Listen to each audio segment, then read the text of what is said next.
যে ধরা দিতে চায় না তারে ধরার জন্য ছুটে মরতেছিস, আর যে ধরা দেওয়ার জন্য নিজে থেকে তো দোরগোড়ায় এসে দাঁড়িয়ে আছে তার দিকে একবার চোখ তুলে তাকাচ্ছিস না? আবার এসেছো কেন? সত্য বলবো না মিথ্যে বলবো? ন্যাকামি দেখলে গা পিত্তে জ্বলে যা। সত্য বললে বলতে এসেছি তোর টানে, সেটা বলে লোকে আবার নিন্দে করবে, তাই বলতে হয় এসেছি তো বাপের কাছে। শুধু আসলে তো বড় কম হলো না, আছে তোর বাপ? হ্যাঁ যাও। তুই তন্ড চক্ষু ভরিয়ে তোরে দেখবো, তাও দিবি না?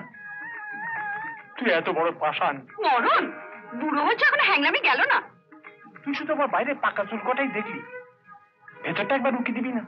বেশি বকো না, সম্রাটকে বলে দেবো।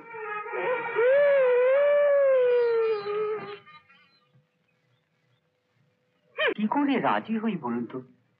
আমার অমন সুন্দরী মা মরা মেয়েটিকে কি করে আপনার হাতে তুলে দিই? ঠিক আছে, তাহলে আমার পাওনা গন্ডা এবার হাতে তুলে দিন। হাত যখন বাড়িয়েছি তখন একটা কিছু তো তুলে দেবেন, কি বলেন বৌঠান?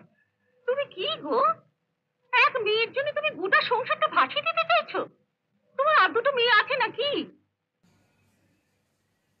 আমি এ বাড়ির জামাই হইলে ওদের দায়িত্ব আমি নেব, শালি বলে কথা। ওর কথা আপনি কান দেবেন না পান্না বাবু।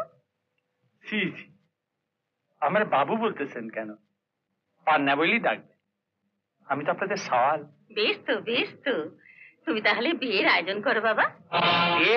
হ্যাঁ, চুমকির বাবা পান্নালয়ের টাকা শোধ করতে পারেনি বলে পান্নালয় জোর করে বিয়ে করতে চাই। শালা হারামজাদা, শুনছি তোমার ভয় পুলিশ পাহারা দিয়ে বিয়েটা হবে। খোঁজর পাহারা? হ্যাঁ, শালা শুয়োরের বাচ্চা পুলিশ অফিসার সরকার থেকে যা টাকা মাইনে পায় তার 4 গুণ পায় পান্নালয়ের কাছ থেকে। খোকা খোকা, বাবা তুই এসবের মধ্যে যাস না, একে তোকে পুলিশ সহ্য করতে পারে না।